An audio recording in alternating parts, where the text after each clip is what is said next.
Hello everyone and welcome to Administrative Office Procedures 1. I apologize for not getting this video out yesterday, but with MindTap being down, it caused some delays. I'm going to quickly go over the foundation for this course, and if you have any questions whatsoever, please do not hesitate to send me a message inside of Blackboard. So first things first, the announcements. I try to send out announcements at least once a week. Sometimes you'll get more.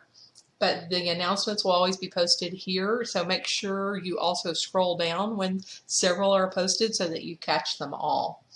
If you need to know any information about me, just click on instructor info and you can find my phone number and email. You can call me during the week, Monday through Thursday, pretty much anytime between 9 and 3. I'm going to be available. I'm going to be available for Zoom sessions. I'm going to set some live sessions up as well, so if anybody wants to Zoom with me, that's fine. There will be more information coming out about that soon. Here is the Blackboard messages. It's just like an email. You're going to find my name in the list of who to send to and send me a message here. It's easier if we keep all of the communication inside of the course instead of in my email. Since I teach several courses, it just helps me to remember who sent me a message, what I've replied back with, and keep an ongoing running account of our conversation. As far as getting started, syllabus page 2. Syllabus page 2 will give you all of your deadlines. You'll notice that we do have a deadline coming up on Monday, and that is only the introduction. So just the introduction that is on the discussion board. Then we go straight into lesson 1, which covers the first 3 chapters of your book, and so on. If you have any questions about deadlines, let me know. If you scroll on down, it's going to give you point calculations. This class is worth 1,000 points total. I do offer early completion bonus points as well. One other thing that I do is review all exams, quizzes, midterm, and final towards the end of the semester. Many times I will throw out questions. I will adjust the points. They will always go up. They will never go down. So just keep that in mind. If you do see a glaring mistake or a problem on a quiz, please let me know through a Blackboard message. I'm happy to go in and award that credit if it's a mistake.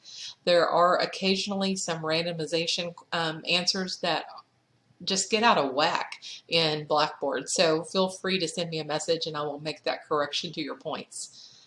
Next on the menu on the side, that's actually the lessons. So lesson 1 I will be opening up here shortly, and you will see everything that you need for lesson 1.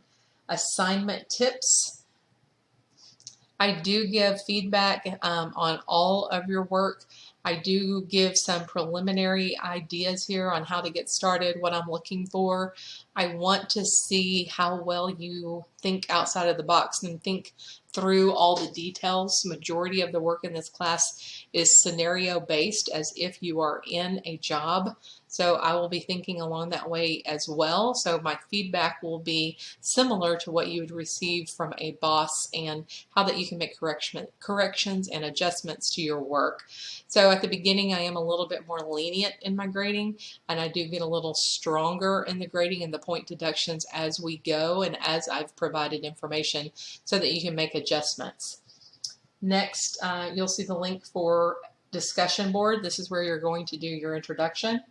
Next is the MindTap Cengage site. So depending on what you're using, if you are using the access code for MindTap, where the book is, the link is right here, and I will go over that in just 1 second. If you are using a physical book in hand, you're going to need some files to complete some of the assignment work. You will find that here underneath the companion website that takes you directly to the companion site for the book, and there will be a data files list on that site. If you have any issues whatsoever with your MindTap account or getting into anything, Melinda Champ, she is actually our customer service manager. She has open hours that she strongly encourages students to pop in for. She is fantastic at helping.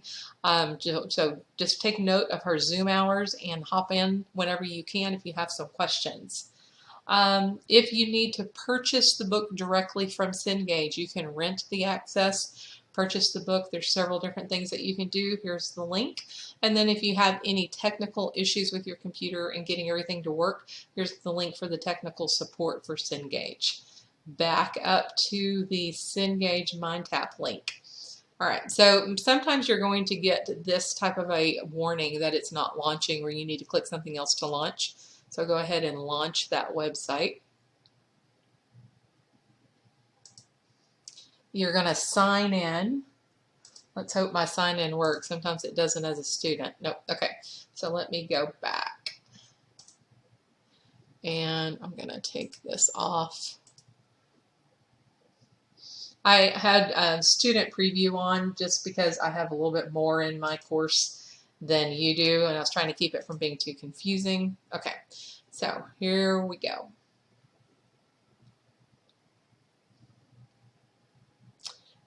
I've noticed that Cengage is taking still a little bit longer to load, but once you have the course loaded, now your site may look just a little bit different than mine, but it's pretty much the same. The easiest thing to do is just to go straight to your book. Your book is right over here, and you can expand that. There we go. And so you can just go page by page for your book. Now, another way that you can do this is just click on the chapter. Within the chapter, it's going to provide to you the learning objective, the outline, and then the chapter itself, and any data files that would be associated with this chapter. We do not do all of the work that is at the end of the chapters. Keep that in mind, because we just don't have enough time to do that. We use this same book for 2 courses, so some of the things that you're going to see, we will do again in the advanced, in the Procedures 2 class. We also provide, or the course provides, web links. Sometimes the assignment is going to require you to do some web search, and it gives you some good ideas under web links on what to search or where to go, and it provides some useful websites. So if I'm going to go to the chapter, which is right here, it's going to go straight to chapter 1. Now from the main page, you're going to see that there is a table of contents. So if you're trying to get to the activities that are at the very end of the chapter, you would just click on activities, and you're going to see that there are 4 sections. There is the Build Workplace Skills section. Oops. The Communicate Clearly section, Develop Relationships, and Use Technology. So those are the 4 categories that the assignments come from, and you'll see those labeled for you in your Blackboard course. There's also a section at the very end called Above and Beyond. Occasionally I will use an Above and Beyond activity or an assignment, but most of the assignments are going to come out of these 4 categories: Build Workplace Skills, Communicate Clearly, Develop Relationships, and Use Technology. So for each chapter, we do 1 assignment out of the end of the book. If you have any questions about those, don't hesitate to send me a message, preferably before you submit your assignment. I try to wait and grade assignments close to the deadline or on the deadline, but sometimes I'll grade a little bit early for the first lesson. And to go back to Blackboard, you would just click back on your Blackboard tab, and you are good to go. If you have any questions, again, I know I've said that several times, but I am here to help. And I look forward to meeting you and setting up a Zoom session so I can see everybody soon. Thank you.